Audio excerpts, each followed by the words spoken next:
देखिए टॉपिक है मॉडल्स। बहुत से लोग इसको मॉडल्स पढ़ते हैं, वैसे मॉडल्स पढ़ना चाहिए। Models as a helping verbs कह सकते हैं, क्योंकि आपको हेल्पिंग वर्ब पता है। हेल्पिंग वर्ब क्या होते हैं? Is, am, are, was, were, has, have, है ना। ये सब एट्सेट्रा एट्सेट्रा मॉडल्स होते हैं। मॉडल सॉरी हेल्पिंग वर्ब्स होते हैं, लेकिन मॉडल्स भी हेल्पिंग वर्ब कहे जा सकते हैं। एक्चुअल में इनका यूज़ क्या होता है कि ये पॉसिबिलिटी बताते हैं कि ये हो सकता है। एबिलिटी मतलब आप भी कर सकते हैं। परमिशन, क्या मैं जा सकता हूँ, क्या मैं आ सकता हूँ, इस तरह से इनका यूज़ इन सब चीज़ों के लिए होता है। रिक्वेस्ट के लिए भी इनका यूज़ हो सकता है। जैसे रिक्वेस्ट के लिए एक वर्ड यूज़ होता है जैसे प्लीज़, लेकिन कुड और वुड दो वर्ड ऐसे होते हैं जिनको हम रिक्वेस्ट के लिए यूज़ कर सकते हैं, है ना। Could you please tell me the way of Saharaganj, okay. Would you please give me a pen, would you please do me a favour, क्या आप मुझ पर एहसान करेंगे। सलमान खान क्या करते हैं? मुझ पर एक एहसान करना, डू मी अ फेवर, कि मुझ पर कोई एहसान ना करना। इसका कमेंट में बताइएगा क्या होगा। ठीक है, तो मॉडल समझ में आ गया कि किस लिए होते हैं। पॉसिबिलिटी बताने के लिए, it may rain today. Ability बताने के लिए, I can lift this bag, मैं ये उठा सकता हूँ। पॉसिबिलिटी मतलब ये हो सकता है ना, पॉसिबल है। जैसे इट मे रेन टुडे, आज बारिश हो सकती है। Permission, may I come in ma'am. Request, please give me water, would you please give me water. Please तो रिक्वेस्ट वर्ड हो गया। Would you please give me water. Offer, इसका आप कमेंट में बताइएगा। अभी नीचे पढ़ेंगे ना। They can not be use without a main verb, main verb के बिना यूज़ नहीं हो सकते। मेन वर्ब किसे कहते हैं?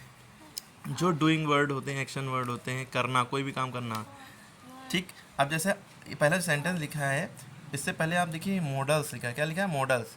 तो मॉडल्स में सबसे पहले आपको दिख रहा है कैन। एक कैन मॉडल्स होता है और कुड। पहले ये दो वर्ड्स ये सबसे ज़्यादा यूज़ होने वाले मॉडल्स हैं, कैन और कुड। तो ये कैन होता है, इसकी इंग्लिश होती है सकता है। कैन माने सकता है, कुड माने सकता था या सका। सकता था या सका था, ठीक है। ठीक, अब इसमें ये क्या बताता है? एबिलिटी बताता है कि आप ये कर सकते हैं। Express ability, I can speak to languages, मैं दो लैंग्वेजेस बोल सकता हूँ। आई कैन स्पीक, स्पीक माने बोल सकना, बोलना, और कैन माने बोल सकना। ठीक है, मैं दो लैंग्वेजेस, दो भाषाएं बोल सकता हूँ, ये आपकी एबिलिटी है। I could climb a tree when I was young, मैं पेड़ पर चढ़ लेता था या चढ़ सकता था जब मैं बच्चा था। अब ये जो वेन वर्ड बीच में यूज़ हुआ है, ठीक, ये एज अ कंजंक्शन यूज़ हुआ है। जब वेन सबसे पहले यूज़ होगा, जैसे वेन आई वॉज चाइल्ड, ठीक, या एज अ कंजंक्शन जब यूज़ हो रहा है, when do you born, when did you born, तुम कब पैदा हुए। तो यहाँ पे वेन जो है क्वेश्चन वर्ड हो जाएगा, लेकिन उसकी और इंग्लिश कब होगी।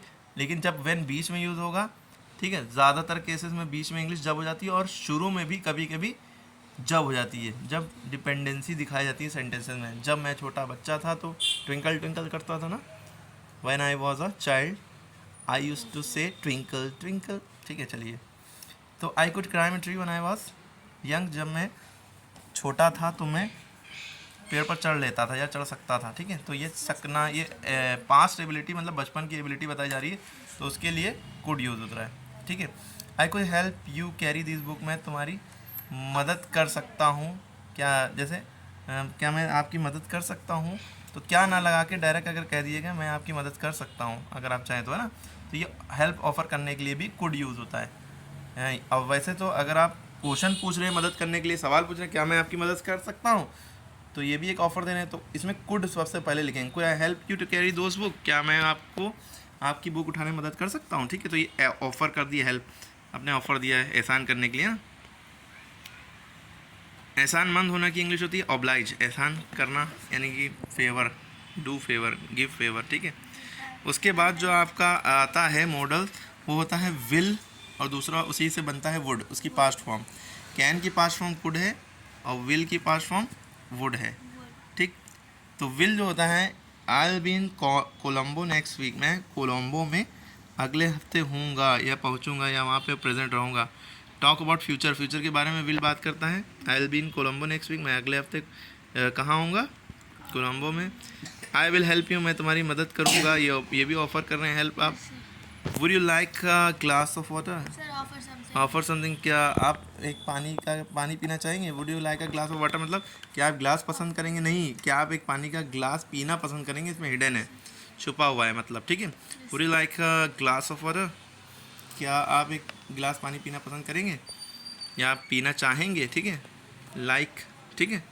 तो आप यहाँ पे समझिए वुड जो है, लेकिन जब हम ऑफ़र करते हैं ज़्यादातर सवाल ही पूछते हैं तो इसलिए क्वेश्चन मार्क भी लगता है, और ये ज़्यादातर ऑफ़र करने में शुरू में यूज़ होता है। और ये would you like a glass of water भी यूज़ हो सकता है और could you like a glass of water भी यूज़ हो सकता है, ठीक है, ऑफ़र करने के लिए।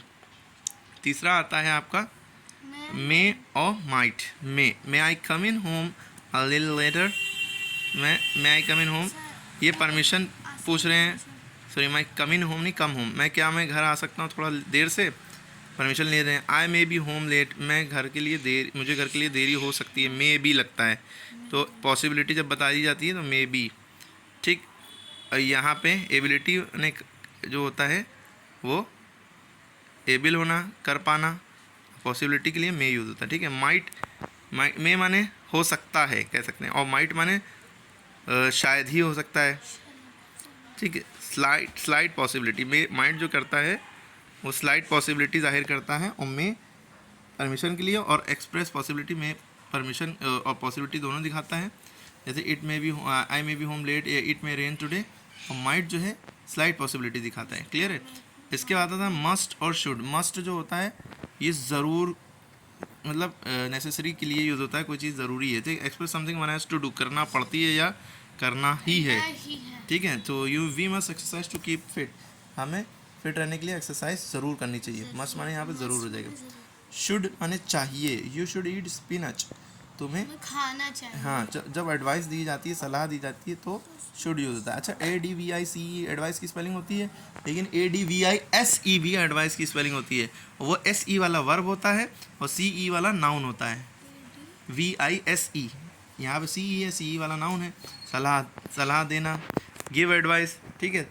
तो इसका दोनों वर्ड मिला के सलाह देना मतलब हो रहा है, और वो वर्ड होता है उसका एक ही वर्ड में क्या हो जाता है, एडवाइस, ADVISE, दोनों उसी एक ही वर्ड में सलाह देना मतलब निकलता है, ठीक है। इसमें गिव लगाना पड़ रहा है एडवाइस से पहले। शैल, इसको बहुत से लोग शॉल पढ़ते हैं, ठीक है। Shall we begin, Salman Khan ने कौन सी मूवी में ये डायलॉग मारा है, कमेंट में बताइएगा। शॉल वी बिगिन, तो शैल वी बिगिन कहना चाहिए उनको, ठीक है। तो शैल जो होता है, shall we jog this evening, ये सजेशन के लिए, क्वेश्चन के लिए, पूछने के लिए, और इंटेंशन शो करने के लिए। आई शैल कीप माई प्रॉमिस, ठीक है। शैल भी जॉग, जैसे टीचर जो है जब ब्लैक बोर्ड पे कुछ लिखा होता है वाइट बोर्ड पे, अगर उसको रब करना चाहता है तो बच्चों से पूछता है शैल आई रब दिस, RUB रब होता है, ROUGH रफ नहीं होता है, रब माने मिटाना होता है, RUB रब, ठीक है। क्या मैं इसे रब कर दूँ, रब कर दूँ, मिटा दूँ, तो shall we jog this evening, क्या इस इवनिंग शाम को हम जॉगिंग पे जाएँ, ठीक है, या जाना चाहिए, या चलो हम, आई शैल कीप माई प्रॉमिस, मैं अपना वादा ज़रूर निभाऊंगा, मैं निभाऊंगा, मेरी नीयत है ये, इंटेंशन दिखाएं, तो शैल कर दो। तो ये आपके कुछ मॉडल ऑक्सिलरी थे जो कि आपको याद होना चाहिए, इसका स्क्रीनशॉट ले लिए और याद ही होना चाहिए, ठीक है। यू मस्ट लर्न दिस, ठीक है। Okay, clear, okay.